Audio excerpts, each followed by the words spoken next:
Pemirsa, Anda masih menyaksikan Kabar Petang. Komisi Perlindungan Anak Indonesia (KPAI) menyoroti kasus dugaan kekerasan yang dilakukan 17 oknum anggota kepolisian di Polda Sumatera Barat saat mengamankan belasan anak yang diduga hendak melakukan tawuran masih terus bergulir. KPAI berharap jika para personil kepolisian yang diduga melakukan kekerasan pemirsa terbukti bersalah, maka prosesnya tidak hanya sidang etik saja.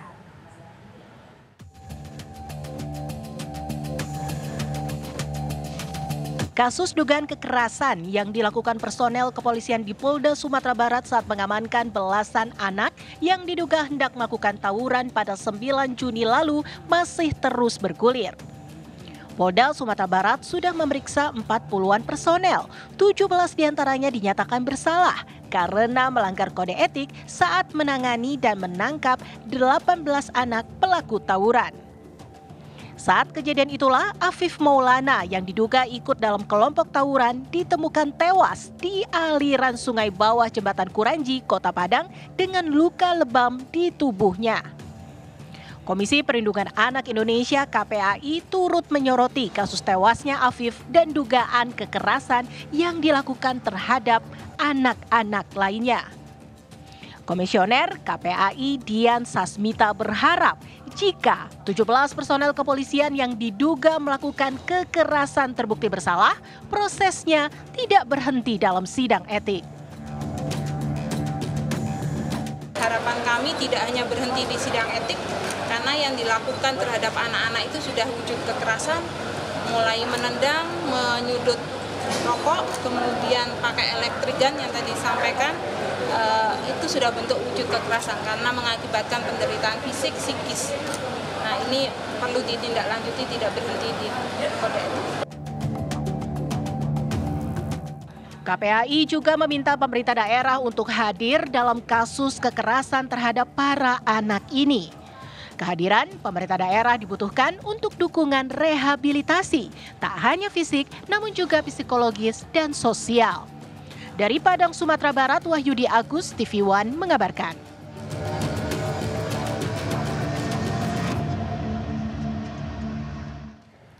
Pemirsa, Komisi Perlindungan Anak Indonesia (KPAI) meminta Kapolda Sumatera Barat Irjen Pol Suharyono serius melanjutkan penindakan terhadap belasan anggotanya itu ke ranah pidana. Ya, lantas apa saja fakta sebenarnya pemirsa yang dikemukakan atau ditemukan oleh KPAI? Saat ini sudah bergabung bersama kami Komisioner KPAI, yaitu ada Mbak Dian Sasmita. Selamat sore Mbak Dian. Selamat sore Mbak Tisa. Ya Mbak Dian, apa saja yang sudah ditemukan oleh KPAI sebagai fakta-fakta dari peristiwa ini? Yang pertama, kami sudah bertemu dengan beberapa anak yang mengalami kekerasan pada kejadian 10 Juni yang lalu. Dan memang kami masih melihat ada beberapa bekas sudutan rokok, kemudian ada beberapa lebam memar yang sudah samar ya, karena waktunya juga jedanya sudah lama. Dan yang pasti adalah mereka mengakui menerima kekerasan itu, kekerasan dari kepolisian, anggotanya oknum kepolisian.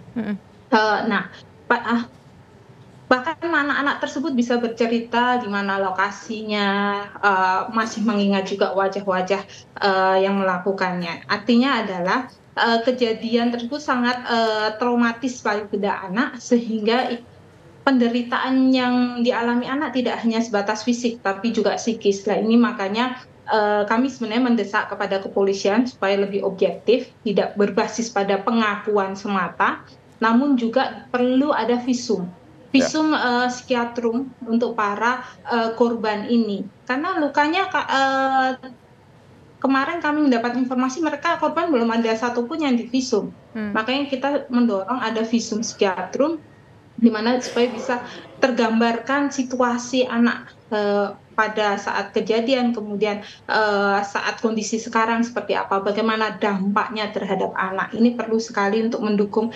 pembuktian selain CCTV. Meskipun kemarin katanya CCTV juga belum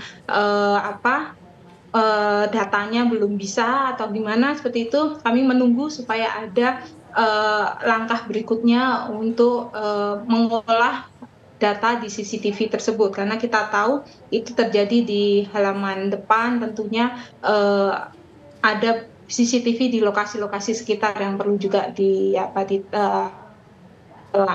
Yang kedua adalah Karena situasinya seperti ini dan tekanan bagi si anak, ingin anak ya di bawah 18 tahun, eee, mereka tentunya mengalami ketakutan, kekhawatiran, dan lain-lain. Makanya kami, meminta kepada LPSK supaya memberikan upaya proaktif, memberikan perlindungan ataupun asistensi terhadap, penanganan kasus ini.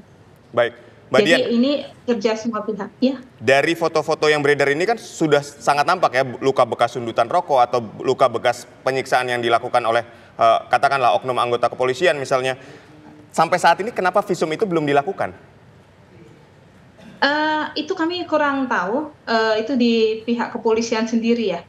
Yang pasti kami mendesak supaya kalau visum, fisik kayaknya, sudah nggak begitu kelihatan. Betul. Tapi mungkin yang bisa diperdalam adalah visum psikiatrum. Dan, kami meminta supaya visum psikiatrum ini dilakukan oleh lembaga yang independen, supaya hasilnya bisa terpercaya. Oke. Nah, kalau dari yang Anda dapatkan informasinya dengan pihak keluarga seperti apa Mbak Dian? Sudah sempat bertemu dengan pihak keluarga karena pihak keluarga ini tentu merasa sampai saat ini belum puas.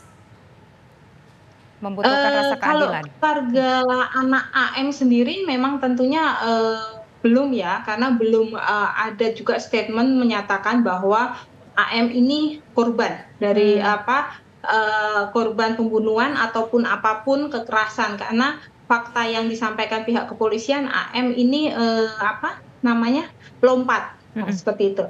Nah, ini yang makanya ada, menurut kami ada 2 hal. Yang pertama kasus AM sendiri yang masih perlu didalami, kemudian, diolah bukti dan lain-lainnya dikembangkan. Kemudian yang kedua adalah kasus, terhadap anak-anak lainnya yang mengalami kekerasan, kekerasan fisik dan saat ini mereka masih ada di rumah masing-masing. Baik, Mbak Dian, kita ke kasus anak Afif ya. Jadi ketika misalnya kita berbicara soal anak Afif ini kan ada 2 versi bahwa Afif ini dinyatakan melompat terus atau terpleset dari atas jembatan Kuranji, dan yang kedua ada saksi anak menurut pihak keluarga yang menyatakan bahwa Afif ini sempat dibawa ke Polsek Kuranji dan dilakukan penyiksaan di situ. Nah, dari keterangan yang diperoleh oleh KPAI wawancara bersama korban anak ini, apakah ada informasi bahwa Afif ini memang sempat dibawa ke Polsek Kuranji ini?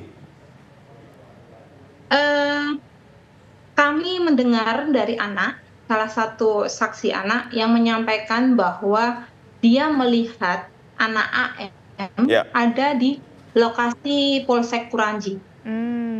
Dan sempat menyebutkan beberapa kalimat seperti "ampun Pak", itu didengar langsung oleh salah satu saksi anak. Itu saksi anak saksi anak yang pada saat itu berboncengan dengan AMK atau mungkin saksi anak yang lain? Saksi anak yang lain. Baik, artinya tidak hanya satu anak yang melihat keberadaan Afif ini berada di Polsek Kuranji ya, Mbak? Iya.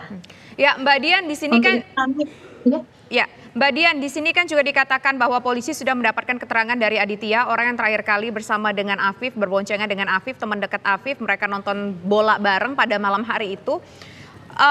Dari KPAI sendiri sempat tidak mungkin bertemu dengan Aditya dan mencoba katakanlah mencari dan mendalami informasi dari Aditya, karena Aditya mengatakan bahwa pada malam itu Afif lompat ke dalam sungai. Pada kesempatan kemarin kami belum sempat berdialog langsung dengan Afif karena situasi, makanya kami kemudian langsung berkoordinasi dengan LPSK supaya ada upaya lanjutan untuk melakukan dialog atau dialog dulu dengan saksi A tersebut supaya dia tidak merasa tertekan oleh kasus ini. Bagaimanapun juga umurnya masih di bawah 18 tahun. Situasi kemarin itu tanggal 9 dan 10 itu sangat luar biasa sekali. Bagi kita orang dewasa saja, kita sampai terkaget-kaget, shock dan lain-lain. Apalagi terhadap anak-anak yang mengalami langsung. Untuk itu perlu pendekatan yang khusus untuk para saksi ini. Singkat saja Mbak Dian, pendampingan terhadap anak seperti apa yang diberikan oleh KPAI? Iya, KPAI kami lembaga pengawasan sistem perlindungan anak di Indonesia. Jadi kami tidak memberikan pendampingan secara khusus, secara langsung. pendampingan yang secara langsung diberikan untuk hukum oleh LBH Padang. Kemudian untuk psikososialnya kemarin kami sudah mendorong UPTD Provinsi Sumatera Barat dan UPTD Kota Padang. Kemudian kita juga akan mendorong juga organisasi profesi psikolog juga bisa berpartisipasi di kasus ini. Nah, kami memastikan saja negara atau pemerintah menjalankan fungsi-fungsinya. Fungsi perlindungan terhadap anak, fungsi rehabilitasi, dan fungsi lainnya. Ini yang perlu dikerjakan bersama-sama. Baik, terima kasih Mbak Dian Sasmita, Komisioner KPAI, telah berdialog bersama kami. Selamat sore.